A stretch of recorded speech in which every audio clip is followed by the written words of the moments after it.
Bonsoir à tous, bonsoir à toutes. Ravi de vous retrouver pour ce dernier Late & Smart de la semaine. Comme chaque soir, avec mes deux invités, nous allons tenter d'essayer de mieux nous repérer, de mieux comprendre, d'expliquer l'actualité économique du moment, voilà, de tirer quelques lignes claires par rapport à une actualité toujours un petit peu embrouillée. Deux grands thèmes ce soir, comme tous les soirs dans l'émission. Tout d'abord, on va s'intéresser, se réintéresser, se re-intéresser à la question des retraites. Le chef de l'État, hier, dans les rues, ce petit village du Lot, dans lequel il avait choisi de démarrer son tour de France non, j'allais dire de reconquête. Non, ça officiellement, on n'a pas le droit de dire que c'est un tour de France de reconquête. C'est pas la campagne électorale, c'est prendre le pouls du pays. Voilà, c'est ça qui est le discours officiel par rapport à ces déplacements du chef de l'État. Il y a eu quelques mots comme ça dans des petites conversations, voilà, supposément impromptues, de type coin de la rue avec des Français qui étaient forcément là par hasard. Il a parlé de décisions difficiles qu'il allait falloir prendre sur le dossier des retraites, mais il a quasiment dans le même temps expliqué que quoi qu'il arrive, il n'allait pas reprendre la réforme en l'état, réforme qui avait déjà été votée en première lecture, en première lecture à l'Assemblée, avant la crise sanitaire bien sûr, donc c'était avant mars 2020. Bref, et tout ça dans un contexte évidemment d'année électorale. Alors le thème ce sera retraite 2 points. En attendant, on fait quoi? Point d'interrogation. On a bien compris qu'on n'aura pas une réforme massive dans les 12 mois qui viennent, mais voilà, en attendant, qu'est-ce qui est possible de faire, qu'est-ce qu'il est souhaitable de faire, qu'est-ce qu'il est politiquement intéressant de faire ou pas. Ce sera le premier sujet dans l'émission ce soir. Et puis dans une deuxième partie de celle-ci, nous nous intéresserons là aussi. C'est un sujet qu'on a beaucoup abordé dans cette émission et notamment dans la période récente. On y revient sur ce nouvel impôt mondial, nouvel impôt minimum mondial, ce nouveau taux minimum d'imposition des très grandes multinationales qui est à l'ordre du jour du G7 Finance. Le G7 Finance, c'est avant le vrai G7 des chefs d'État et de gouvernement, l'équivalent avec les ministres des Finances, donc des 7 pays du G7. Ils se réunissent aujourd'hui et demain à Londres, et supposément il pourrait d'ores et déjà y avoir un préaccord, parce qu'il faut que ce soit validé, mais un préaccord sur le sujet de ce nouvel impôt minimum mondial. La question ce soir, ça va être, même s'il y avait accord, finalement, ça fait beaucoup d'excitation depuis quelques semaines, depuis notamment que le président américain a appuyé cette initiative qui était largement partie du continent européen. Qu'est-ce que ça changerait au fond? Et quel que soit le taux, que ce soit un taux de 12, de 15, de 20, de 21, de 25, proposition de Gabriel Zucman il y a quelques jours. Bref, est-ce que finalement tout ça, c'est pas beaucoup de bruit pour rien? Est-ce qu'il y a un vrai enjeu économique au-delà éventuellement d'une force symbolique un peu forte? Voilà, ce sera les questions que je poserai à mes deux invités dans la deuxième partie de l'émission. Mes invités ce soir, Grégory Vanel, bonsoir. Bonsoir. Deux économistes ce soir, à préciser. Vous êtes professeur à Grenoble École de Management. Merci d'être avec nous. Erwan Tison, bonsoir. Bonsoir. Vous êtes le directeur d'études du think tank Institut Sapiens. Merci aussi d'être ici ce soir. Tout de suite, avant d'évoquer ces deux sujets très économiques et très sérieux, un autre sujet en apéritif très sérieux mais un peu moins économique. On va parler d'un anniversaire, 4 juin 1989.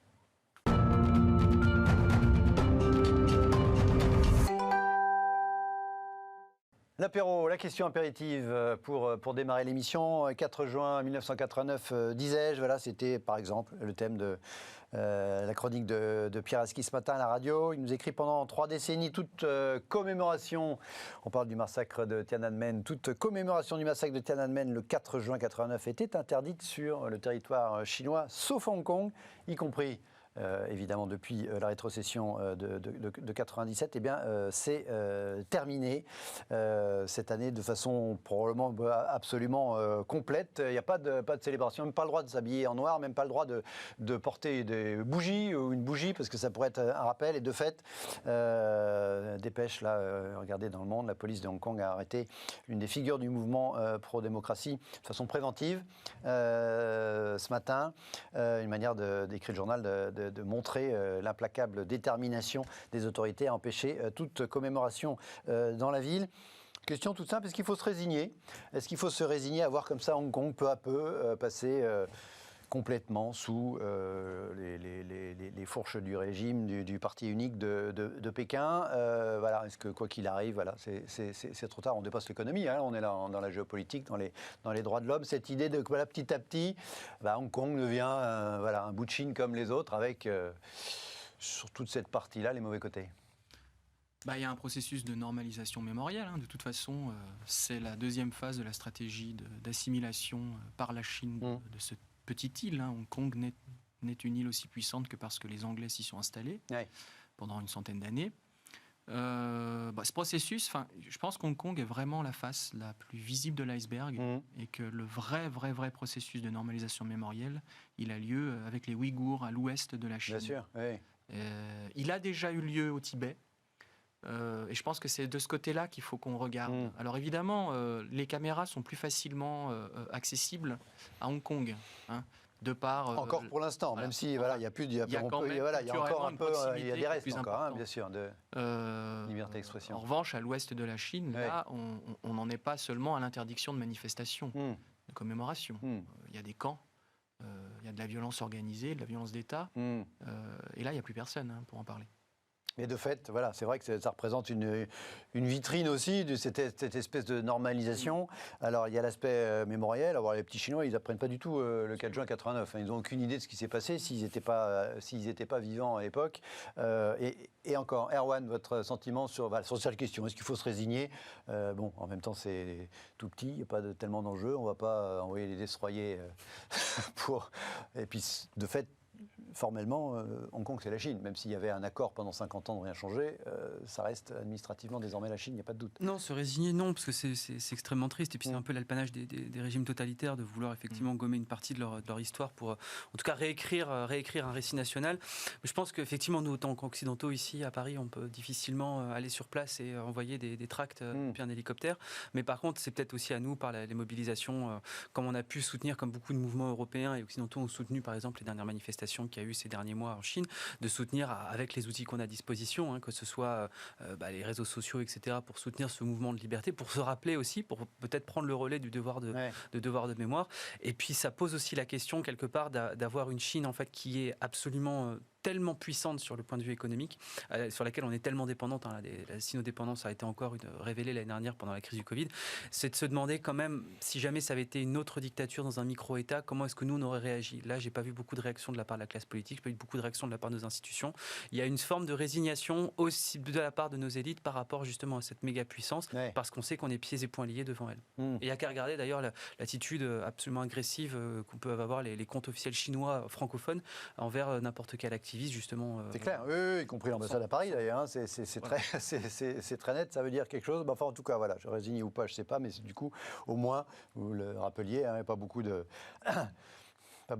moyens, mais au moins les moyens qui nous restent voilà, ici, au moins c'est d'en parler et de l'évoquer, c'est de garder cette date du 4 juin 1989, d'autant plus qu'en fait il y a très peu d'images sur ce qui s'est réellement. On sait que le bilan a été assez terrible, mais à part quelques photos, notamment celle du gars là, qui se tient debout avec sa chemise blanche face au char sur ce qui s'est passé dans la nuit au moment du nettoyage entre guillemets de la place Tiananmen. Il n'y a quasiment pas d'image. Voilà, c'est dit.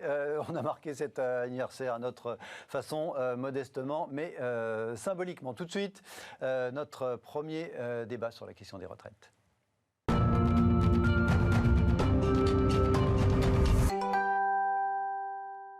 Thème du débat, c'est écrit en bas, retraite de points. En attendant, on fait quoi? En attendant quoi? En l'occurrence, en attendant l'élection présidentielle de l'année prochaine, parce qu'on imagine bien qu'il n'y aura pas une espèce d'énorme réforme d'ici là. Cela dit, l'actualité et les propos d'Emmanuel Macron montrent qu'il pourrait malgré tout se passer un certain nombre de choses sur ce thème, sur ce dossier brûlant des retraites. Je le disais dans la petite introduction tout à l'heure, dans son déplacement dans le Lot à Saint-Cyr, dans le joli village de Saint-Cyr-la-Popie, le chef de l'État, en discutant comme ça avec les uns et les autres dans la rue, dans un décor de carte postale de ce beau département du Lot, a dit un certain nombre de choses, l'air de ne pas y toucher, mais quand Emmanuel Macron parle, il y a toujours effectivement des significations cachées. En tout cas, comme ça, on lance des tests et on voit ce que ça donne. Synthèse de ce qui a été dit par cette dépêche de l'AFP. Regardez, face aux inquiétudes, entre guillemets, à chaque fois qu'on a les guillemets, c'est donc le chef de l'État qui a évoqué le terme. Face aux inquiétudes des Français éprouvées par l'épidémie, Emmanuel Macron a écarté aujourd'hui, en l'occurrence hier, une reprise en l'état de la réforme des retraites, cette réforme qui avait donc été votée en première lecture avant la crise, juste avant mars 2020, même s'il veut assumer des décisions difficiles, là encore, les guillemets, pour sortir par le haut de la crise du Covid. En gros, ce qu'il a dit, on ne va pas perdre un an comme ça, à ne rien faire, et donc il y aura des décisions certaines difficiles, et il faisait allusion à la réforme, en tout cas la question des retraites. Voilà, du coup, ce matin, les Échos, réforme des retraites, 2 points, les multiples scénarios à l'étude. C'est le secrétaire d'État chargé du sujet, Laurent Pietraszewski, qui d'ailleurs qui intervient régulièrement sur Bismart dans l'émission de Smart Job, de tenir prête plusieurs réformes potentielles, dont une qui serait l'accélération de la réforme précédente, celle de Marisol Touraine, qui, de façon très lente, repoussait l'âge de départ à la retraite. Il y a évidemment la question de la suppression des régimes spéciaux. Il y a différents types de régimes spéciaux. Là encore, ça dit pas tout. D'un point de vue politique, déjà, sur l'opportunité, sur le calendrier, etc., votre regard à l'un et à l'autre sur, voilà, je le disais, l'opportunité de ressortir ce dossier-là, sans rentrer sur le fond, mais de ressortir cette question-là, aujourd'hui, en juin 2021, voilà, au sortir, on l'espère, du gros de la crise sanitaire, et à 1 an de l'élection présidentielle. Votre sentiment là-dessus, Grégory? D'un point de vue politique, ouais. Le président parle à sa droite. Ouais. Il parle à sa droite. En ce moment, la pré-campagne est surtout agitée à droite. Et donc, il envoie des signaux, en particulier à l'électorat républicain, qui est sensible à la question à la fois du montant des prélèvements obligatoires, de l'endettement du pays, mais aussi qui est, il faut bien le dire, âgé. Et donc, la question qui est derrière, c'est aussi la question du montant des pensions. C'est un sujet extrêmement sensible. Alors, essentiellement... Ça, c'est peut-être plutôt, parce qu'il en a parlé aussi, d'ailleurs, c'était pas l'idée des petites retraites, les fameuses petites retraites, effectivement. Donc là vous parlez de l'électorat concerné. Absolument.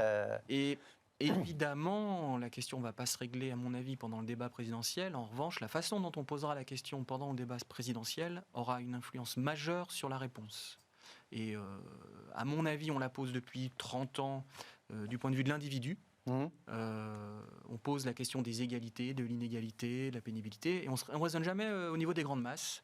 A-t-on écrit dans le marbre que 14% du PIB du pays serait consacré aux retraites? Moi, je pense que c'est cette question-là qui est la question centrale.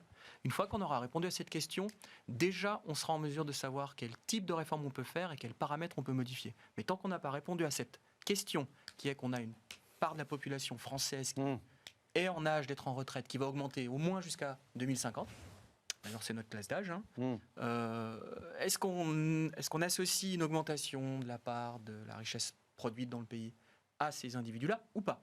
Tant qu'on n'a pas répondu à cette question, il n'y a pas 50 solutions. Soit on augmente l'âge de départ de la retraite, soit on baisse les cotisations sociales, soit on baisse les retraites elles-mêmes. Voilà. De toute façon, il y a un truc à bouger. Oui, si cette question centrale macroéconomique n'est pas réglée avant. Voilà.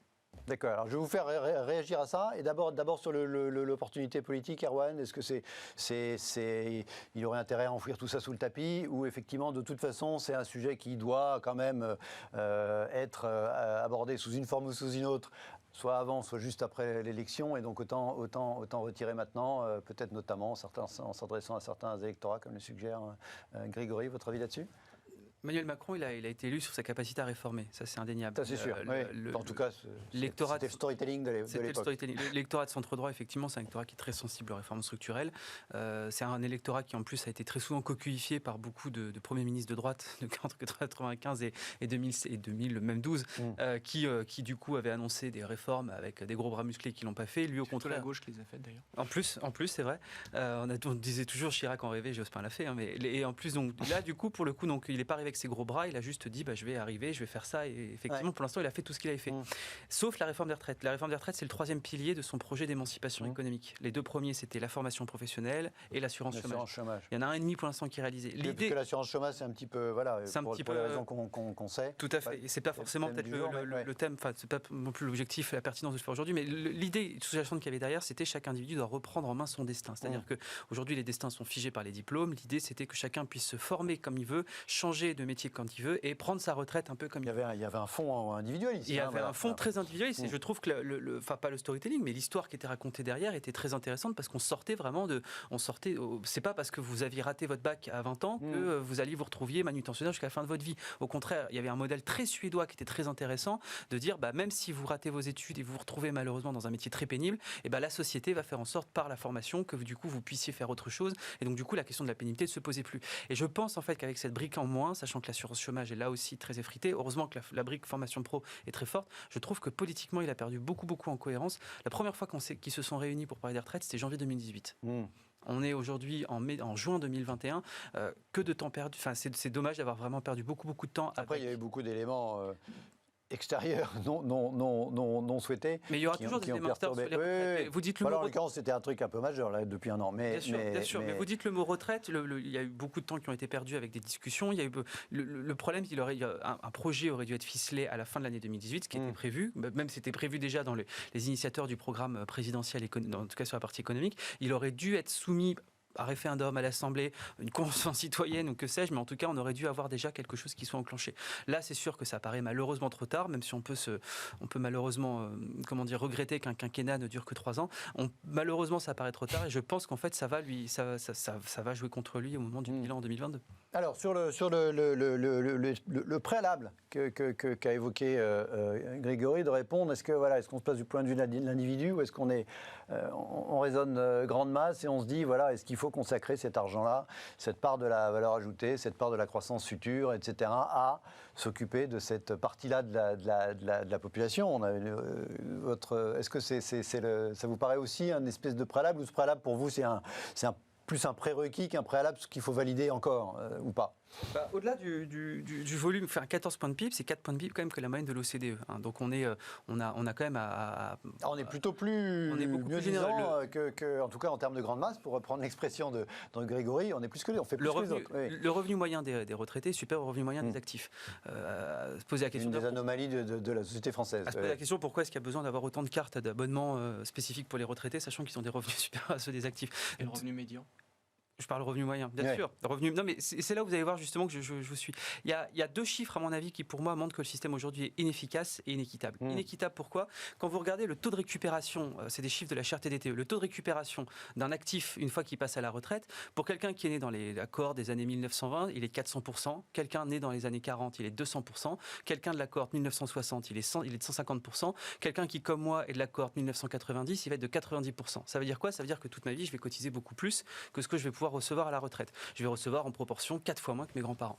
Deuxième chose, il est inefficace. Donc, il est inefficace pourquoi? Parce que Patrick Artus avait fait une très jolie étude dessus. Pour 1 euro investi en 1980 dans le système par répartition, vous récoltez aujourd'hui 2 euros. Pour 1 euro placé dans le système par capitalisation en 1980, vous récoltez aujourd'hui 20 euros. À l'heure où justement on se pose... entendu sur les marchés d'actions, en l'occurrence. C'est pas le système par capitalisation. Système par capitalisation, on peut après imaginer des fonds de pension à la française, on peut tout imaginer. À l'heure où justement on se dit qu'il y a effectivement un vrai problème de retraite parce qu'on a une masse moyenne qui est supérieure aux masses asiatiques, mais énormément, on a un rapport interdécile au sein même des retraités qui est assez préoccupant. Aujourd'hui, vous avez justement ces destins qui sont figés quand vous avez une carrière qui est hachée, quand vous avez une carrière qui est courte, quand vous avez des métiers qui sont pénibles, vous n'avez aucune possibilité de rattrapage avant la retraite. On se pose la question de rattraper au moment de la retraite, c'est avant qu'il faut le réaliser. Et surtout, vous avez une égalité face à la mort qui est quand même, je rappelle, c'est 13 ans d'écart entre les cadres et les ouvriers à la retraite. Donc, en fait, on a un système aujourd'hui qui est profondément inégal. On passe notre temps à se gargariser d'avoir le meilleur système du monde. C'est aussi le plus coûteux. Moi, je pense qu'une réforme, de toute façon, est indispensable. Il ne faut pas du tout sanctuariser les 14%, loin de là. Je pense qu'on peut faire beaucoup mieux avec beaucoup moins. Il faut, à mon avis, ouvrir une part de capitalisation pour les hauts revenus. C'est ce qui était prévu pour la retraite. Il faut permettre à chacun de pouvoir placer son argent. Il faut permettre, en fait, d'avoir quelque chose d'un peu plus pilotable. Un filet de sécurité beaucoup plus puissant et beaucoup plus dense pour les personnes les plus précaires. Il faut avoir des dispositifs de pénibilité, mais pas de compensation. C'est pas avec 50 € par mois que vous allez compenser quelqu'un qui a 3 hernies discales. Ce qu'il faut faire, c'est faire en sorte que quand on est dans un métier pénible, on n'y reste que 5 ans maximum, point barre. Ça va être un contrat social qu'on doit créer. Et à partir de ça, on peut avoir un système qui, à mon avis, est beaucoup plus intelligent, parce qu'on va vivre de toute façon de beaucoup plus longtemps, en beaucoup meilleure santé. Donc, se poser la question aussi de l'âge de départ. Et je pense que tous ces paramètres-là nécessitent vraiment quelque chose de systémique. On ne doit plus agir à la marge, mais pour ça, il faut vraiment avoir un mandat. Emmanuel Macron l'avait, et il faut avoir maintenant du temps et du courage. Et ça, je ne sais pas s'il a encore les 2 derniers paramètres. Mais en tout cas, c'est nécessaire. Il y aura quelqu'un qui aura un mandat à l'issue de l'élection de 2022. On imagine d'une manière ou d'une autre qu'effectivement, ça sera présent dans les programmes. Grégory, quand vous posiez la question des grandes masses, quelle est votre réponse? Oui. Ma réponse est très simple. Oui. Dans le scénario du COR de 2019, le scénario le plus défavorable, on nous explique qu'il faut trouver 17 milliards d'euros par an d'ici 2030, si je ne m'abuse. Mais on ne nous dit pas que le système de retraite a plus de 123 milliards de réserves. C'est marrant, on n'en parle jamais des réserves. C'est fou, comme si les précédentes réformes n'avaient pas eu d'effet bénéfique précisément sur le système lui-même. Et on ne nous dit pas non plus qu'il suffirait, alors évidemment c'est un choix politique, il suffirait d'augmenter de 0,2 points de PIB pendant 5 ans les cotisations retraite pour régler l'énorme problème de 17 milliards qu'on a avec notre système de retraite. Dit autrement, notre système de retraite fonctionne ce qui fait réaugmenter la part des retraites dans le PIB qui est déjà supérieure à celle des autres. Notre système de retraite fonctionne très bien. Si on veut résoudre les problèmes qui ont été soulignés à l'instant, c'est pas avec la réforme qui a été proposée. La réforme qui a été proposée, elle allait les aggraver, les problèmes. Précisément parce qu'elle... Alors il y avait 2 parties à la réforme. Il y avait la fameuse partie paramétrique. Absolument. Elle excluait les plus riches d'une partie des cotisations, alors qu'on maintenait, bien évidemment, et c'est bien normal, leur droit à la retraite. Ça, c'est quand même le premier élément. Et surtout, elle ne tenait pas compte précisément des carrières hachées. Et comment on le voyait, effectivement, quand vous êtes une femme, pas une mère, une femme, et que vous avez une carrière beaucoup plus hachée qu'un homme, eh bien vous étiez massivement défavorisé par cette réforme. Donc on peut à la limite être d'accord sur les diagnostics. En revanche, la réforme qui a été proposée, de toute façon, ne répondait pas au problème. Et puis il y a une dernière chose, et celle-ci, elle est extrêmement importante. Il ne faut pas croire que passer à un régime par capitalisation de manière aussi miraculeuse, nous permettrait d'avoir les rendements dont vous parlez. Parce qu'on parle de montants beaucoup plus faibles que l'épargne nationale. Imaginez qu'on ait 300 milliards d'euros par an qui seraient sur les marchés financiers et qu'il faudrait bien évidemment liquider. Vous pensez que les actions et obligations qui seraient la propriété des individus garderaient leur valeur ? Comment fait-on pour liquider? Si ce n'est pas que des actions françaises, oui. Parce effectivement, que globalement, à l'échelle internationale... Concrètement, il se passe quoi quand tout le monde est vendeur? Oui, mais tout le monde est vendeur, mais tout le monde est acheteur en même temps. Donc, alors ça, c'est une vraie question à poser. Après, il y a des décalages en termes de pyramide des âges, mais il y a un flux d'achat et de vente permanent dans un système... Mais moi, je vous dis que le point de l'euro investi dans la population active, l'euro investi dans l'emploi, et qui permet de générer des cotisations sociales, qui permettent de financer des retraites pour les retraités d'aujourd'hui. D'abord, il permet une équité intergénérationnelle, quoi qu'on en dise, une solidarité intergénérationnelle, de un. Et de deux, il n'est pas certain que cet euro investi, si il était entièrement investi sur les marchés financiers, générerait le même rendement. Encore une fois, les marchés financiers sont erratiques, les marchés financiers sont extrêmement instables. Ah oui, il y a des hauts et des bas. Absolument. Et puis, dernière chose, l'effet macroéconomique serait absolument gigantesque. Et moi, j'insiste là-dessus, je voudrais trouver la clé. Donnez-moi la recette pour éviter précisément ce que je suis en train de vous dire, c'est qu'à un moment donné, si on est tous vendeurs en même temps, qu'est-ce qui se passe sur les marchés ? La valeur de ce qu'on possède, elle s'effondre, parce qu'il n'y aura pas d'acheteurs en face. Oui, ce que je ne comprends pas, c'est pourquoi on serait tous vendeurs en même temps. À un moment donné, sur une année N... Oui, mais les autres générations achètent puisqu'ils investissent pour plus tard. Pas des mêmes montants quand même. Pourquoi ? Pourquoi on ne parle pas des mêmes montants ? Parce que vous auriez d'un côté l'ensemble... À cause de la forme de la pyramide des âges. Absolument. D'accord. Vous avez l'ensemble des cotisations qui ont été récupérées par toute une génération qui est surnuméraire. Et en face, vous avez les populations qui sont un peu moins importantes. Et donc, à un moment ou à un autre, on aurait une richesse apparente supérieure. Mais si on la liquide au cas par cas, effectivement, on peut avoir des rendements plus élevés. Mais si on la liquide tous en même temps, c'est pas garanti. Mais cela dit, c'est pas garanti. Je pense que personne, effectivement, imagine que ça puisse être garanti. En même temps, si je reprends les différences de 1 euro qui donne 2 euros et 1 euro qui donne 20 euros, on a quand même une sacrée marge pour encaisser les hauts et les bas naturels d'un marché financier ou d'un marché action, non ? Alors, d'un certain point de vue, oui, mais d'un autre, vous avez la question centrale, qui est l'inégalité face au destin des entreprises et des fonds de pension dans lesquels vous avez cotisé. Demandez à ceux qui étaient propriétaires de jolies parts dans le fonds de pension de General Motors, c'est ce qui s'est passé pour eux dans les années 2010. À un moment donné, à vous l'inverse, prenez un énorme risque. on est le seul pays à être 100% dans un système où les actifs financent les retraités. C'est un choix tous les autres pays, c'est des mix en général. Hein. C'est un D'ailleurs, choix politique. la réforme proposait un mix aussi.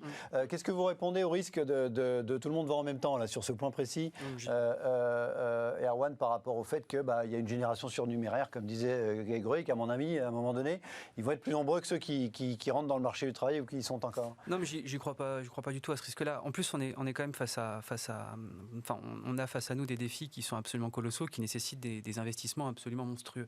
Quand vous dites que on a devant... En disant ça, vous dites on a besoin de cet argent aussi ailleurs dans l'économie. Quel est le débat qu'on a eu il n'y a pas longtemps sur la ventilation de l'épargne des Français, justement, quand vous faites la liste, là ça va être le catalogue, la présidentielle, quand vous faites la liste de tous les besoins d'investissement qu'on a, ils sont absolument colossaux, que ce soit dans les trois transition sociale, écologique, environnementale et numérique. On vient de se prendre une crise quand même où on a un des leaders mondiaux de la pharmacie qui n'a pas été capable de trouver un vaccin avant tout le monde. On a un retard. Ça peut arriver, il est en train là. Ce sont des chercheurs français également qui les ont trouvés. Finalement, en plus, oui. Pourquoi est-ce que ce sont des chercheurs français et allemands? Parce qu'aujourd'hui, quand vous écoutez Stéphane Monsieur Bancel... Jacob, qui a eu le prix Nobel pour l'ARN messager il y a 30 ans. Quand vous écoutez Stéphane Bancel, il vous dit, moi je voulais rester en Europe. En Europe, aujourd'hui, quand vous voulez faire une levée de fonds, c'est 20 millions maximum. Vous êtes obligé, aux États-Unis, vous pouvez avoir 400 millions en claquant des doigts. La biotechnologie... C'est pour ça que Grégory dit, avec 300 milliards d'un coup côté vendeur, ça peut être un sujet dans un marché qui n'a pas la taille de... Voilà. C'est parce qu'on n'a jamais été... On n'a pas non plus les canaux financiers et... peut-être législatif pour avoir ce genre de choses-là. Quand on parle de fonds de pension à la française, quand on parle de fonds d'investissement, ça peut être des fonds d'investissement effectivement alimentés par les 300 milliards. Alors, je ne rêve pas d'un système à 100% capitalisation. Dans les différentes propositions qu'on a pu faire à l'Institut Sapiens, on passait d'abord sur 5%, puis après 10%. On restait à une part marginale parce que de toute façon, on sait très bien que le système de par répartition sera pas complémentaire. Il est ancré dans l'état d'esprit des Français. Je pense que personne ne veut le mettre. Et puis, en tout cas, il a plein de vertus.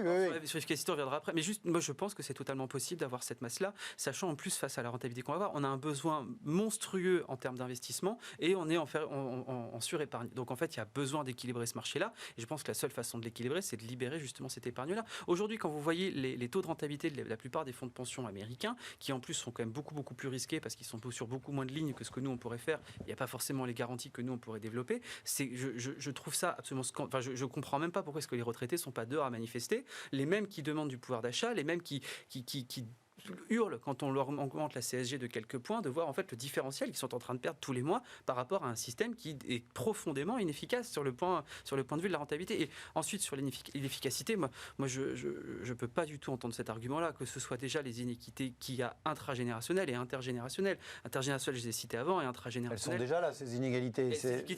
Mais là, là-dessus, tout le monde est face à les aggraver. Mais c'est pour ça que le système par répartition, pour moi, est totalement inefficace. Je peux pas entendre qu'il soit profondément. De toute façon, la réforme proposée, elle a été mise à la poubelle. La fin de fait, ça a été annoncé. Il redistribue bien, il redistribue bien dans les grandes masses, mais mal dans le détail. C'est ça le problème du système de répartition. Moi, j'ai une question qui est, vous citiez le chiffre du rapport du COR, l'estimation 17 milliards par an à trouver d'ici 2030, c'est ça.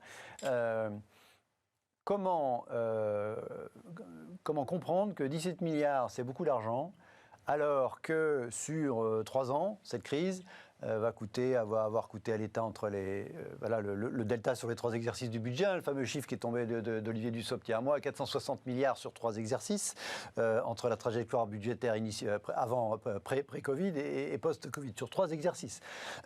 Il y a la semaine dernière, on nous a dit non, c'est pas 180 milliards qu'on va perdre cette année en déficit, c'est 220, c'est pas 175, c'est 220. Il y a eu un delta de 47 milliards et avec une loi de finances rectificative qui a été présentée au Conseil des ministres ce mercredi. C'est-à-dire par rapport à ce qu'on imaginait il y a 3-4 mois pour ce qui est du déficit public 2021, on l'a relevé de 47 milliards d'un coup. Voilà, tout ça pour dire que les milliards en 2021-2022, dans la perception, après financièrement c'est toujours les mêmes milliards, mais dans la perception de l'importance des masses, puisque vous parliez des grandes masses, ça va être compliqué. Il y a 2 ans, 17 milliards à trouver, il n'y avait pas de doute sur le fait que c'était colossal. Aujourd'hui, compte tenu de l'argent qui a été trouvé pour répondre à cette, même si c'est pas le même argent, c'est pas, je sais de pas tout mélanger, mais dans la perception, ça va être compliqué quand même comment dire, de faire de la pédagogie sur le fait que d'un pur point de vue de grande masse et d'argent, il y a un sujet majeur de réforme des retraites avec des chiffres qu'on va considérer comme petits maintenant, compte tenu de tout ce qu'on a entendu, tout ce qui a été annoncé et injecté dans l'économie depuis. Il n'y a pas un sujet là-dedans, effectivement, le milliard d'aujourd'hui, c'est plus le même. Hein. Alors, il y a deux choses, oui. à mon avis. La première, quand même, c'est qu'on est en train de redécouvrir les vertus contracycliques de l'État. Ben, ça sert à ça, le Big State, précisément. Ça sert à pouvoir faire ça et à limiter à très long terme les pertes de ce qu'on appelle le potentiel de croissance. Alors ça sert à ça quand on gagne de l'argent en période de vache grasse, ce qui n'est pas le cas de la France. Alors, je pense qu'il faut ça, c'est le keynésianisme. Le stop and go, quand ça marche bien, on joue à la fourmi. Et, je vais vous dire que je joue contre mon camp. Je pense qu'il ne faut pas confondre les deux ordres de grandeur. Il y a un ordre de grandeur aujourd'hui qui est un ordre de grandeur structurel, c'est la question des retraites. Et puis il y a un autre ordre de grandeur qui est conjoncturel et qui nous sauve d'une certaine manière de problèmes beaucoup plus graves qui pourraient survenir plus tard de manière structurelle. Et je pense qu'il faut bien les séparer, même si c'est le même canal, même si c'est les mêmes impôts, même si c'est les mêmes éléments obligatoires. Bon. La deuxième chose, est-ce qu'on a fait, pour une fois, l'étude d'impact des baisses des exonérations de cotisations sociales, en particulier les retraites? Parce qu'il y en a beaucoup. Et c'est ces cotisations-là, ces chutes de cotisations sociales-là qui, aujourd'hui, posent problème dans les ressources. Parce qu'on nous dit toujours que c'est notamment sur les bas salaires. De dépenses. En fait, c'est parce qu'on a des ressources qui augmentent moins vite. Et si elles augmentent moins vite, c'est précisément parce qu'il y a des politiques de compétitivité totalement inefficaces, au demeurant. Parce qu'on ne peut pas lutter si on peut toujours dire que ça pourrait être on en pire. parle très souvent, mais enfin bon, vous voyez. Et donc, on se pose jamais la question on pose toujours la question de l'excès de dépenses, de l'augmentation des dépenses, qui est inéluctable à un moment donné. On a une population qui est vieillissante. Mais jamais on se pose la question de l'efficacité des exonérations de charges sociales. Mais ça me semble quand même problématique. Globalement, quitte à faire le table rase ou quitte à faire une étude complète du système, allons jusqu'au bout pour voir si c'est efficace. C'est totalement inefficace. Ce que vous nous dites, c'est qu'il y a des trous dans la raquette, y compris par rapport au système qui, s'il était avec le bon nombre de cotisations... Parce que c'est très inégalitaire aussi du point de vue des secteurs d'activité et des entreprises. Et là, je vous rejoins, c'est parfois anticoncurrentiel cette histoire-là. Parce qu'on va favoriser certaines activités. On va favoriser des activités qui sont... difficilement délocalisables, etc. Et à l'inverse, on va défavoriser des activités parce qu'elles peuvent pas, parce que par exemple la pyramide des salaires n'est pas tout à fait la même et qu'on a des salaires beaucoup plus élevés. Voilà, par exemple. Donc en exonérant exclusivement les bas salaires, on va favoriser un certain type d'emploi. Et en plus, ce sont des emplois mal payés qui sont des emplois précaires qui, à la fin du jeu, rendent très difficile une retraite à taux plein. Donc vous voyez, tout cela, c'est un système. Il ne faut pas raisonner secteur par secteur, segment par segment, parce que sinon, évidemment, ce qu'on va régler aujourd'hui de manière temporaire va nous retomber dans les bras quelques années plus tard. Sur les dommages collatéraux, typiquement les baisses de charges sociales, de cotisations sociales sur les bas salaires, le sujet qui vient d'être évoqué à l'instant par Grégory, vous pensez aussi que c'est... Alors, de fait, ça n'a pas sauvé ni le niveau de vie, ni la quantité d'emplois dans ces domaines. On peut toujours dire que ce serait pire si ça n'existait pas. Je ne sais pas, mais voilà, votre réaction. Alors, moi, je suis pour l'inventaire total du système actuel, parce que de toute façon, j'en suis critique, donc que ce soit des allègements de cotisations sociales, jusqu'aux régimes spéciaux aussi. Dernièrement, dans les régimes spéciaux, je suis allé me replonger un peu dans la question. Vous savez qu'en fait, il y a à l'époque, le régime des conducteurs de train était prévu, notamment basé principalement sur la réversion, parce qu'en fait on mourait à 55 ans et donc du coup on touchait jamais sa retraite. Aujourd'hui l'espérance de vie d'un conducteur de train est aux alentours de 79-81 ans. Donc mais par contre il continue d'avoir un système qui reste assez... Donc moi je pense qu'il faut absolument tout remettre à plat. Les régimes spéciaux aujourd'hui je trouve que c'est une honte absolue. Certaines cotisations sociales ont même certains effets pervers assez intéressants. Vous parlez de 6% des retraités là. Oui, mais excusez-moi, la politique, c'est aussi du symbole, je pense. Et je pense que les régimes spéciaux sont entre 5 et 7 milliards d'euros par an par coup. C'est pas rien, mais c'est pas non plus la plus grande masse du système sur 300 milliards. Mais je pense que si on se permet de dire ce n'est que 6%, ce n'est que 3%, ce n'est que machin, on va créer en fait une iniquité encore une fois, on augmente l'iniquité intragénérationnelle, parce que la plupart des retraités qui sont sous le seuil de pauvreté, parce que tout simplement ils ont une carrière qui est traînée, qui a été hachée et qui, face à un système inéquitable, ne touche pas la mode redistribution, n'entendent pas que d'autres professions sont parties en retraite à 54 ans en moyenne et vont toucher une retraite des fois 2 fois supérieure à la leur, alors qu'ils ont cotisé quasiment la même chose. Je pense que ça, c'est quelque chose qu'on peut penser, et c'est pour ça que la politique est en fait de symboles. Je pense que ce symbole-là doit être absolument aboli. Sur la question des allocations sociales, des charges sociales, là où il y a en plus un effet un peu plus pervers, c'est que les allocations ont été concentrées sur les bas salaires jusqu'à 160% du SMIC. Ça, c'est l'effet Fillon en 2003. Et ben en fait, on s'est rendu compte que le salaire médian a été concentré autour de 160% du SMIC. Et en fait, on a eu une augmentation. C'est des effets pervers. Donc. On envoie un signal, en fait. On a solidifié, on a rigidifié la courbe des salaires. Les effets de seuil, quoi. Le salaire du D1, donc du premier décile, a augmenté de 15% en moyenne sur ces 15 dernières années. Le salaire du D9 a augmenté de 18%, le salaire médian a augmenté de 8%. Le SMIC, derrière, a augmenté de plus de 60% sur la même période. Donc en fait, on a tout simplement la classe moyenne sur qui justement reposent la plupart des prélèvements. En allégeant ces effets de charge, on a créé un tout petit effet de seuil qu'on pensait marginal d'un point de vue financier, mais en fait qui a créé un effet de seuil psychologique. Donc en fait, on se retrouve aujourd'hui avec une classe moyenne qui se retrouve à financer la plus grande des masses des prélèvements sociaux, mais en plus on a cassé l'échelle des salaires en créant un effet de seuil énorme avec du coup une trappe à une augmentation de salaire. Et en plus de ça, on va leur dire la plupart d'entre vous, vous allez vous retrouver avec une retraite qui sera moindre que d'autres que vous avez financé toute votre vie. Donc je pense effectivement qu'il faut une remise à plat totale du système, parce qu'aujourd'hui le système est profondément injuste et profondément inéquitable. Je pense que sur le constat... Sauf que, juste pour clôturer, sauf que la réforme proposait une pension minimale, c'est-à-dire une pension avec des cotisations et une carrière complète, qui était inférieure au seuil de pauvreté. Donc elle ne répondait pas à cette question-là. Moi, je suis d'accord avec vous sur tout ce que vous dites. Mais les réformes proposées jusqu'à maintenant ne permettent pas de répondre à cette question. J'ai commencé avec la politique, je finis avec la politique. Qu'est-ce que vous imaginez, un pronostic ? Est-ce que le gouvernement est susceptible de mettre en place quelque chose, de lancer un truc dans les mois qui viennent, avant l'élection, ou est-ce que le débat va être posé dans l'élection pour après, par rapport à ce que vous avez entendu, ce qu'a raconté le chef de l'État. Ce serait contre-productif. Ce serait contre-productif. De faire quoi que ce soit ? Alors, ce serait contre-productif, d'abord pour le système de retraite lui-même. C'est du temps long. Les Suédois ont mis 20 ans. J'arrive pas à comprendre qu'on veuille... En fait, chaque président a vraiment... J'ai l'impression que chaque président veut que dans son mandat, tout soit décidé.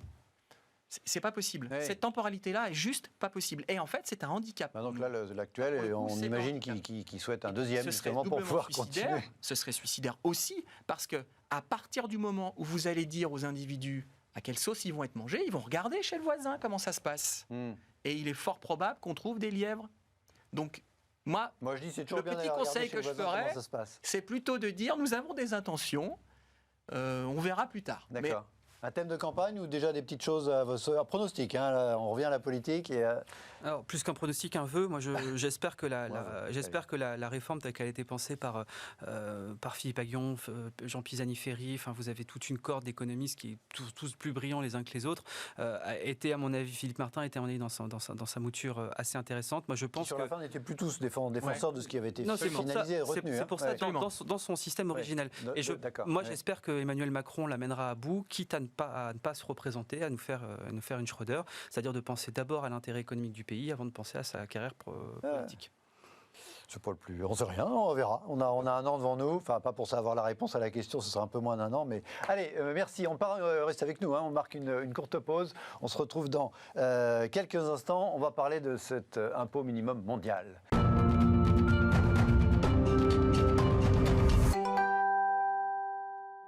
Retour dans l'AIT Smart, merci de rester avec nous jusqu'au bout de l'émission, quasiment jusqu'au bout de la nuit. Deuxième débat, que va changer le nouvel impôt mondial, entre guillemets, côté nouvel impôt mondial ? On aurait pu écrire, mais c'était un petit peu trop long. Va-t-il changer quoi que ce soit, finalement ? On en parle ce soir. Alors que, regardez ce titre de papier du Monde aujourd'hui, l'impôt minimal mondial, priorité du G7 Finance à Londres. Le projet d'impôt soutenu par les grandes puissances européennes, on va y revenir, a été ravivé. Donc je le disais en introduction tout à l'heure de l'émission par l'administration de Biden. C'est en haut de l'agenda de la réunion des ministres des Finances du G7 qui s'est ouvert ce vendredi, qui se prolonge encore demain. Le G7 Finance, on discute gros sous en amont, entre entre ministres des Finances avant le G7 qui se tiendra dans quelques jours également en Grande-Bretagne. Et justement, à l'occasion, pour montrer qu'il y avait un mouvement de soutien à ce nouvel impôt minimum mondial, dans la presse, une tribune signée par les 4 ministres des Finances de France, d'Allemagne, d'Espagne et d'Italie. Let's make sure it happens. Voilà, faisons en sorte que ce truc-là déboule et soit une réalité, que cette Global Agreement on Corporate Tax. Donc c'est ce projet qui est en discussion à l'OCDE depuis très longtemps, d'avoir un taux minimum pour les... Il y avait la discussion GAFA, il y avait les discussions sur les grandes multinationales, ça patinait, et puis l'administration américaine a dit faisons-le. Ils ont dit ça de façon concomitante au projet de relever chez eux le taux de l'impôt sur les sociétés. Et du coup, on a le sentiment qu'on y est presque, avec des divergences sur le taux. C'est sûrement à l'ordre du jour des discussions. Rappelons un peu, le minima, c'est l'Irlande, 12,5 de taux d'impôt sur les sociétés. Les États-Unis, on était passé de 35 à 21 avec Trump. Biden propose de revenir à 28. C'est pas totalement acquis parce que c'est toujours en discussion au Congrès. Ce sera peut-être 25. En France, 25, c'est le taux d'atterrissage venant de sensiblement plus qui est prévu pour l'an prochain. Bref, sans aller sur on pourrait revenir sur la légitimité ou le taux idéal. Est-ce que, à partir du moment où on se mettrait d'accord, enfin, en tout cas les grands de ce monde se mettraient d'accord sur un taux minimum mondial pour... supposément, en tout cas dans un premier temps, les grosses multinationales, les 100 plus grandes entreprises mondiales. Est-ce que c'est vraiment de nature à changer les choses, selon vous, Grégory? Est-ce que c'est vraiment quelque chose, au-delà du symbole, qui aura une efficacité économique significative? Alors, les firmes transnationales, depuis très longtemps, ont organisé, à côté de leur chaîne de valeur, des chaînes de richesse globale, dans lesquelles elles s'arrangent pour déterritorialiser la valeur, en fait. Pour la faire apparaître à un endroit où elle est peu taxée, et évidemment faire apparaître l'activité à un endroit où elle est très taxée. Bon. Optimisation fiscale. Optimisation, fraude, vous l'appelez comme vous voulez. Oui. Certains pays vendent leur souveraineté financière et fiscale. Bon, il y a ces éléments-là. Je pense que les firmes transnationales n'attendent pas les États pour optimiser et qu'elles trouveront toujours la parade, comme l'a fait Apple après le changement. C'est un peu l'objet. Est-ce que de toute façon, ils trouveront... Si on dépasse. En revanche, ce genre d'impôt qui n'est pas un impôt mondial, mais un impôt commun, j'insiste, un impôt mondial, ça veut dire un État mondial. Oui. C'est pas tout à fait pareil. Oui, vous avez raison. Une norme commune d'ailleurs, parce que c'est déjà un taux commun en fait, un taux plancher commun. Il existe déjà pour les personnes physiques, notamment aux États-Unis. C'est assez efficace pour rapatrier un impôt qui aurait pu être prélevé en dehors des États-Unis aux États-Unis. Et donc je pense que les pays d'Europe se rendent compte qu'il y a une partie de leur base fiscale qui pourrait fuir très facilement aux États-Unis et bénéficier au fisc américain. Et je pense que c'est sur cette question-là qu'ils doivent s'entendre. Et c'est comme ça qu'ils doivent organiser, entre guillemets, leur riposte face à la proposition américaine. Mais quoi qu'il en soit, les règles de calcul de cet impôt commun seraient telles qu'elles seraient de toute façon au bénéfice des pays qui sont les sièges de ces grandes entreprises. Et donc, de toute façon, ça se ferait au détriment des petits pays, des pays en voie de développement.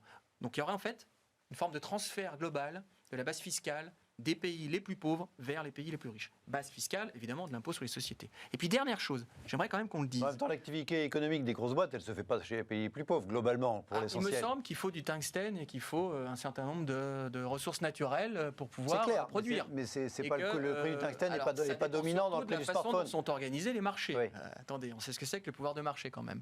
Alors, juste dernière chose. J'aimerais quand même que les gens le sachent. Le rendement, la productivité plus exactement, de l'impôt sur les sociétés en France est parmi les plus faibles de l'OCDE. D'accord ? On n'est pas efficace pour prélever l'impôt sur les sociétés, alors qu'on prélève très peu d'impôts sur les sociétés. Et donc, se focaliser exclusivement sur le taux, en fait, nous empêche de réfléchir à la vraie question du fiscaliste, c'est-à-dire le rendement de l'impôt. Et donc la base, parce que base fois taux égale rendement normalement, parce que globalement, à Bercy, enfin en France, on sait collecter l'impôt. Après, ce que vous nous dites, c'est qu'il y a des failles qui permettent de réduire la base, et ensuite, une fois que c'est... Et évidemment, dernière chose, tout cela met en exergue l'incapacité, je ne sais pas comment le dire, l'incurie consciente et peut-être organisée des pays membres de l'Union européenne pour s'éviter de parler de cette question qui est centrale. Ces pays-là, pendant 40 ans, se sont appauvris à cause de cette foutue question fiscale. J'arrive pas à comprendre. Ils ont fait d'autres trucs, ça n'a pas été considéré comme... voilà. Après, on peut admettre le principe d'une concurrence fiscale entre États. Elle a des promoteurs. Mais je passe la parole à Erwan sur le principe. Est-ce que ce serait quelque chose de significatif si... Voilà, nos amis G7 parvenaient à un accord sur le sujet, encore une fois, indépendamment de la question du taux, sur le principe. Alors, sur les masses, non, ce ne serait pas significatif. Même Gabriel Zucman, qui je ne partage pas beaucoup d'acquaintance, mais le reconnaît. Après, sur le symbole, encore une fois, moi je pense oui, on a enterré Robert Mundell il n'y a pas très longtemps, à qui on doit, dont les travaux ont impulsé la création de l'Union européenne et de la zone euro. Là, je pense qu'il ne s'attendait pas à ce que ce soit Biden qui parachève son projet politique, parce qu'on sait que le plus gros problème de la zone euro, c'est l'hétérogénéité de ses économies, notamment d'un point de vue fiscal et budgétaire. Et là, en fait, on a Biden qui, en une déclaration, arrive à faire beaucoup mieux, je vous rejoins, que ce que nous, on n'avait pas réussi à faire, notamment via l'Irlande, mais aussi un peu les Pays-Bas. D'ailleurs, regardez la réaction des Irlandais et des Pays-Bas pour s'en convaincre. Moi, ce que je trouve à la fois assez intéressant et à la fois assez inquiétant, c'est effectivement la capacité que peuvent développer les pays, effectivement, à lutter contre un problème commun qui est le problème de l'optimisation. Je pense que l'optimisation, c'est pas un problème, c'est juste on joue avec les règles du jeu. Je pense que le problème, c'est vraiment la fraude. Donc, il y a en fait une mise en commun en se disant, effectivement, on s'organise face à ces grandes puissances qui, effectivement, sont en train de devenir plus puissantes que nous. Je pense que c'est pas les 100 plus grandes, c'est pas les 1000 plus grandes multinationales qui sont visées, hein, c'est les 5-6 plus grandes américaines qui sont parce qu'elles ont un tel pouvoir que, pour moi, c'est une forme, pas de régulation, mais c'est une forme de mainmise de l'État qui reprend un peu de pouvoir. On s'entend bien que les GAFA, par toutes les missions qu'ils sont en train de développer, par leur hégémonie, sont en train de les concurrencer frontalement sur certaines de leurs missions, ne serait-ce que frapper monnaie pour Facebook. Et donc, du coup, je pense qu'il y a ce côté politique un petit peu, les États qui remontrent un petit peu qui est le patron. Ce qui m'embête un petit peu, c'est que c'est Biden qui outrepasse quelque part, par une simple déclaration, le pouvoir des parlements nationaux. Je suis un Européen convaincu. Même s'ils se mettaient d'accord, il faudrait quand même qu'ensuite... Non, mais justement, je suis un Européen convaincu. En Europe, on a tous, par la mise en place du TSCG, par le semestre européen, on a accepté collectivement d'avoir des mécanismes d'incitation, de préconisation et quelque part de mise en place de corridors pour faire en sorte justement de gommer nos hétérogénéités en ayant certains points de convergence. C'est un choix commun qu'on a fait politique, c'est une construction lente qui a pris plus de 70 ans, mais en tout cas c'est une construction qui a été faite sciemment. Je trouve ça un peu dommage que voilà, ce soit cette construction-là ait besoin d'avoir une déclaration d'un exécutif américain pour pouvoir être parachevé. Parce que demain, si jamais par exemple ça va être, là ça nous arrange bien parce que nous on était au-dessus de 25%, si jamais il avait dit par contre on ne peut pas aller au-dessus de 18%, imaginons à l'inverse, là je pense que Bruno Le Maire aurait été vent debout, Bercy pareil, et la plupart des candidats présidentiels pareil. Mais donc du coup je pense que cette souveraineté n'est pas non plus, la souveraineté européenne n'est pas non plus à brader pour justement se mettre en marche face aux Américains. Je pense que, j'espère en tout cas qu'il y aura des contreparties, notamment peut-être sur l'imposition sur les numériques, peut-être aussi la mise en place de certaines normes sociales ou certaines normes à impact, comme l'a dévoilé la semaine dernière la ministre Olivia Grégoire. Donc j'espère que ce sera dans un jeu de bilatéral, de négociation bilatérale et pas uniquement de suivisme des Américains. Alors j'ai l'impression qu'il y a petits éléments de convergence. Avant l'émission, je disais qu'il fallait que je trouve. Alors, je faible, hein, mais j'essaye. C'est mon objectif dans l'émission. On n'a pas trop eu dans le débat précédent. Non, mais vous parliez c'est intéressant, vous parliez, Grégory, de riposte des Européens face à la proposition américaine. Alors que moi, j'avais compris qu'on était enthousiaste que les Européens étaient enthousiastes alors peut-être pas tous, peut-être pas les Irlandais, mais étaient enthousiastes face à la proposition américaine. Alors pourquoi il faudrait être en riposte? Parce qu'en fait, ce que vous nous suggériez, c'est qu'en fait, tout ça, ça va globalement avantager le fisc américain Absolument. On a vu ça sous Trump. Trump, la première année de son mandat, a fait une loi d'amnistie fiscale où il a récupéré les milliers de milliards de dollars, qui étaient en fait des euros. Amnistie partielle, hein. Voilà. Effectivement, il a dit... Rapatriez vos profits, ils seront pas, il n'y aura pas trop d'amendes, ça, c'est une menace pour les pays d'Europe. Il y a une menace, c'est qu'il y a une partie de l'impôt qui, cette fois-ci, directement aille dans les poches du fisc américain. Et aujourd'hui, il va dans les poches de qui? Du fisc irlandais? J'aimerais qu'il aille dans les poches des fiscs européens, minimalement. Ouais. Mais il va dans les poches du fisc irlandais, cet argent-là? En partie, pour être dans la symbolique. Non. Alors, pour le coup, il n'y va pas. Il se retrouve aux Bermudes très rapidement. Voilà. Après, alors, ça ne veut pas dire qu'il n'y a pas de l'activité dans ces pays, en Irlande et aux Pays-Bas, effectivement. Mais cette activité se fait au détriment d'une activité beaucoup plus importante et financée dans les pays, essentiellement la France, l'Allemagne et les grands pays d'Europe. Voilà. Alors, je voudrais revenir quand même sur la question démocratique. Moi, je veux bien qu'on me dise qu'on respecte l'état de droit, les règles du jeu dans le cadre de l'Union européenne. C'est vrai. Sauf que je vous rappelle qu'il y a des pays qui ont voté contre la Constitution européenne en 2005. Ces pays-là, ils n'avaient pas accepté précisément les règles du jeu en question. Et effectivement, c'est un vrai problème pour solutionner cette question. D'un côté, on doit solutionner cette question de l'unanimité en matière de fiscalité, parce que c'est profondément antidémocratique. C'est pas normal qu'un pays comme Malte ou comme l'Irlande impose une partie de la souveraineté fiscale des autres pays dans l'Union européenne. Dans quelle fédération a-t-on cela ? Bon. Mais d'un autre côté, on l'a accepté, on l'accepte. D'un autre depuis... côté, on est assez hypocrite. On a toujours le verrou de Bercy. On a toujours la possibilité, quand on est le fisc français, de décider soi-même de la façon dont on va régler les questions. Il y a une grosse opacité aussi de la part de l'État. Et puis, dernière chose, toutes les transactions fiscales à Bercy, vous voulez dire. Les individus et les groupes politiques, les groupements politiques qui sont contre l'Union européenne sont vent debout de toute façon contre ce système-là. Précisément parce qu'il est pour eux antidémocratique. Et donc, vous ne pourrez pas avoir l'adhésion, ne serait-ce que sur la forme, sur ce genre de questions-là, dans les pays. Encore une fois, c'est important de bien comprendre. Il peut y avoir un consensus européen, mais il faut qu'il passe par chacun des pays qui sont membres de l'Union européenne. C'est ça qui est difficile, en fait, dans ce type de construction-là. Et donc, tant que vous n'avez pas un consensus national d'abord, puis un consensus des pays d'Europe, vous pourrez toujours en trouver un qui dira non. Et donc, et on le sait qui c'est qui dira non.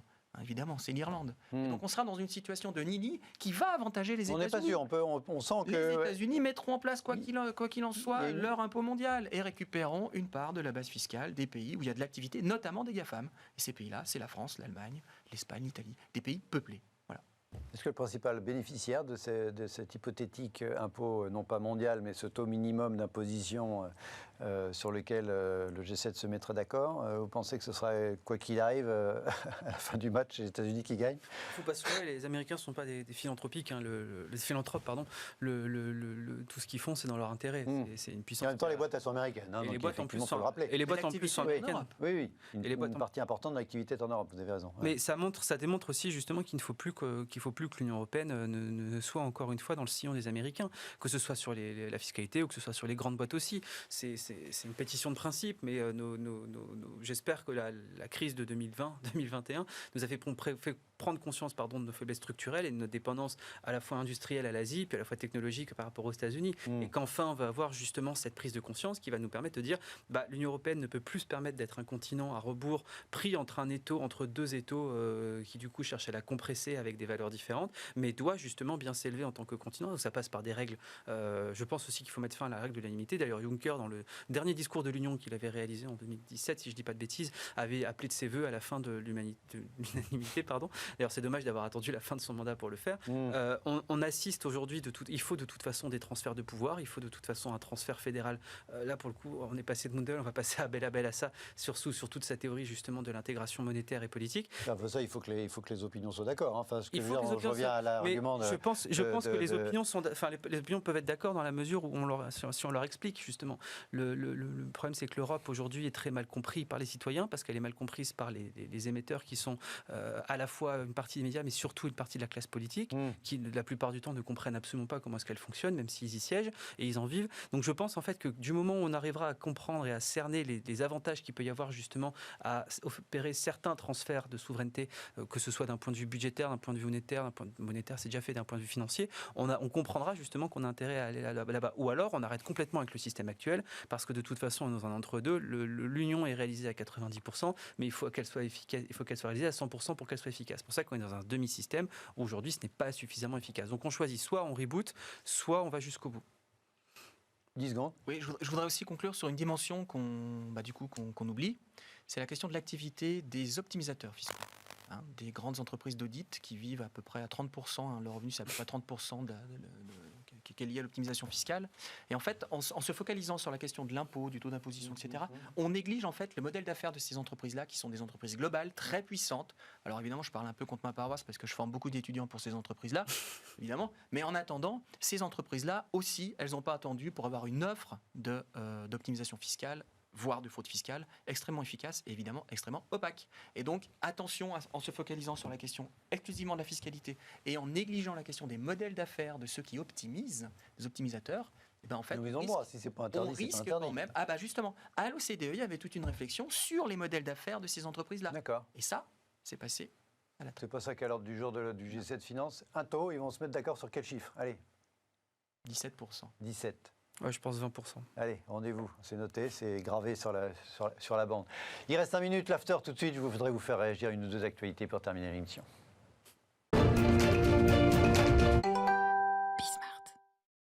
L'after, je ne sais pas si on aura le temps de traiter de sujets, au moins un. Je voulais vous faire réagir une nouvelle fois. La dernière folie à Wall Street, on avait beaucoup parlé de l'affaire GameStop il y a quelques semaines, une boîte quasiment en faillite qui est emballée à cause des réseaux sociaux, notamment Wall Street Bet sur le forum Reddit. Désormais, c'est AMC. AMC, c'est une grande chaîne de cinéma aux États-Unis, du cinéma au sens physique, les lieux, les theaters, qui allait mal puisqu'il n'y avait plus de films, il n'y avait plus de cinéma, donc c'est bien compréhensible, qui vient de s'envoler ces derniers jours à Wall Street, qui retrouve une capitalisation de 25 milliards de dollars. C'est encore une fois avec un emballement sur les forums. Donc c'est les petits porteurs là, qui, contre la supposée réalité économique, s'emballent pour une valeur, pour faire chuter les vendeurs à découvert notamment. Une nouvelle bulle, on en avait déjà parlé ensemble, d'autres occasions. Il faut désormais, aujourd'hui, sur les marchés financiers, compter avec une certaine... d'autres types d'irrationalité. Il y a toujours eu des irrationalités sur les marchés financiers, mais voilà, il y a une nouvelle. C'est pas Elon Musk qui a dit qu'il fallait acheter. Non, celle-là, c'est pas Elon Musk. Sûr, on ne parle pas d'Elon Musk, je ne crois pas. Enfin, pas encore. Il y a quand même une chose qu'on oublie souvent de dire, c'est que ce sont des marchés qui sont organisés par des places de marché. Ce sont des marchés de courtiers. Et les courtiers prennent toujours une commission.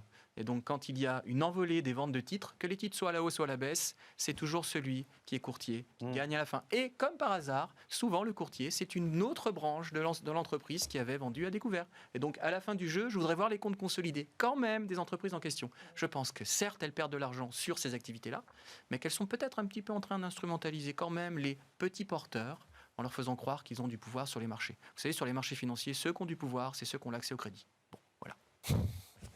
C'est très clair. Erwan, votre réaction à ce nouveau... Il y en aura d'autres, des épisodes du feuilleton, mais... Non, je trouve ça rigolo. La façon dont c'est fait en plus, c'est alors que ce soit, enfin, dans tout cas, les motivations des petits porteurs au lieu de la mécanique. Ce que je trouve intéressant, c'est la volonté de sauvegarder en fait des boîtes qui leur sont propres, enfin qui leur sont chères, et qui leur au sont sens. chères. EMC en plus, là, contrairement à GameStop, EMC a une vraie activité. Ils ont obtenu une diminution de la chronologie des médias dans certaines salles, dans certains États. Enfin, une diminution du délai de la chronologie des médias. Ils se lancent aussi dans le. Enfin, ils ont quand même des franchises en termes de séries, en termes de films qui sont assez intéressantes, assez porteurs. Hein. Walking Dead notamment, ils avaient Breaking Bad à vendre. C'est quand même quelque chose, il y a des actifs derrière, mais moi je trouve ça presque un petit côté un petit peu romantique. On est vraiment dans l'histoire un petit peu romantique. Le mec, il veut pas qu'on touche à son magasin de jeux vidéo, il veut pas qu'on touche à son cinéma. Demain sera peut-être à son vendeur de hot dog préféré. Ça montre aussi que quelque part, certains Américains, certaines personnes ont pris les armes de cette économie financière pour justement arriver à sauver, à faire des choses assez concrètes. Alors après, que ce soit manipulé ou pas, on peut citer Robin Hood dans la dernière fois, mais ça reste un autre sujet. Mais voilà, j'aime bien cette vision un petit peu de la bourse qui sert à quelque chose, qui sert à sauver le magasin en bas de chez moi. Ce sera le mot de la fin. Merci messieurs d'avoir été autour de cette table ce soir. Merci à vous de nous avoir regardés. Très bon week-end à tous les deux, à vous tous. On se retrouve lundi. Bonne soirée.